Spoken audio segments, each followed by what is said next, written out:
and he signed at the end, your servant, the King of England. He signed that your servant, the King of England.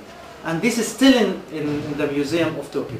So you have to imagine how kind of dignity these people had by science, by believing them. Then we can see the book of Roger Bacon, it's called Opus Major. This book who made it an English philosopher, which collect many branches of science.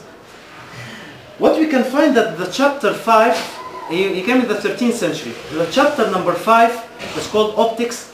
He literally copied from the book of Ibn al-Haytham, the Optics. And he didn't mention in the whole book, if you search from the beginning to the end, you will not mention that he referenced Ibn al-Haytham, as he is the source of his book. Finally, I want to say that we have some honest Orientalists.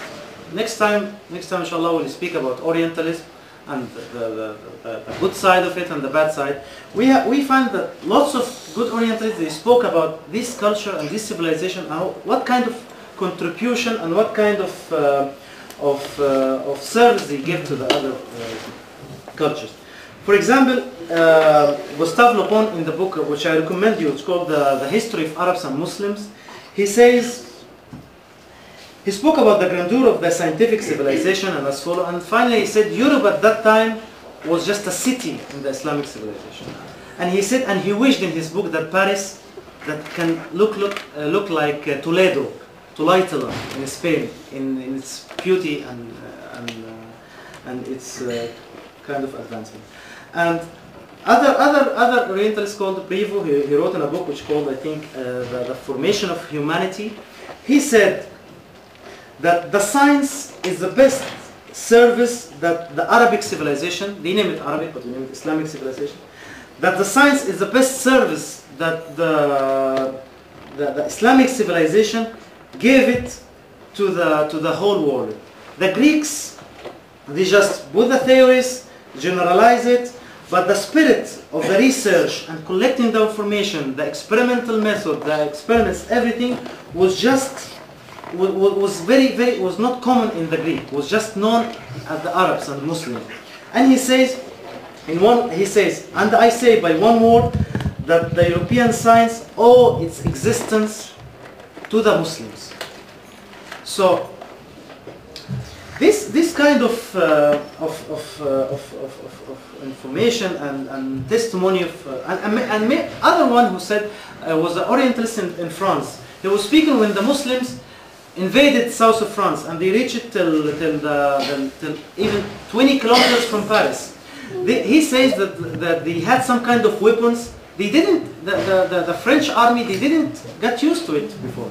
Kind of swords, very light swords, has a very good strength, which they were boggled by this kind of advancement. So I want to just finally say, I didn't come to say that we did or we that and you had nothing. No. In this time, Europe had a crisis, as we are having like a Muslim world right now. They had some kind of control of the religious authority on everything, and mainly some exaggerated statistics say that the church has killed and threw out, driven out, and burned about 100,000 scientists, which I see it's too much actually. But you see, because of this, you find that it was normally to be dark ages in Europe, but in a civilization and society, you got for a book that you translate by the weight gold, you can imagine how kind of prosperity and of science in this place.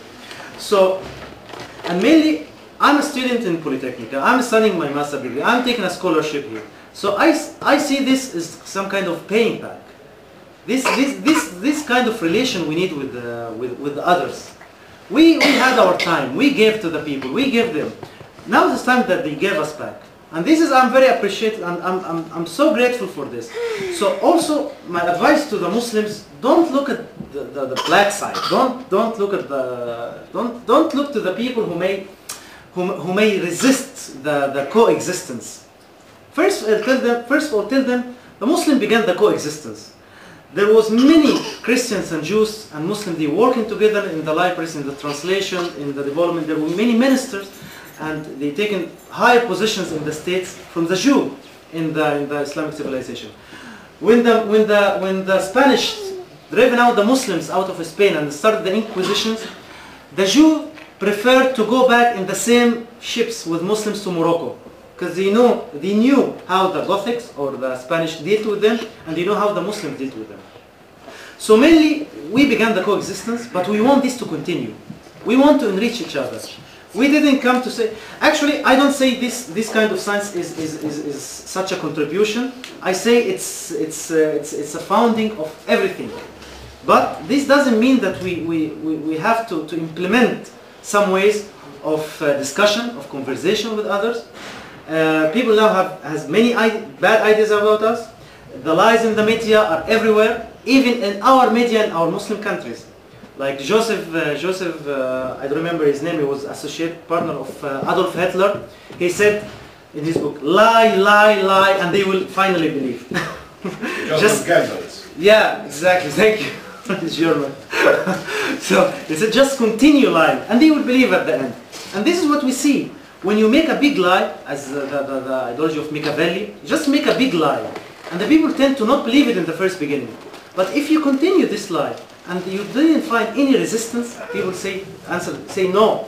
The gravity, and we have it in our book, but no one speaks. So that's why I believe.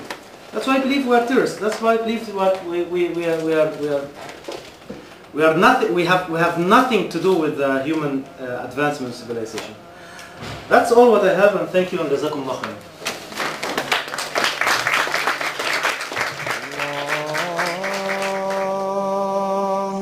الله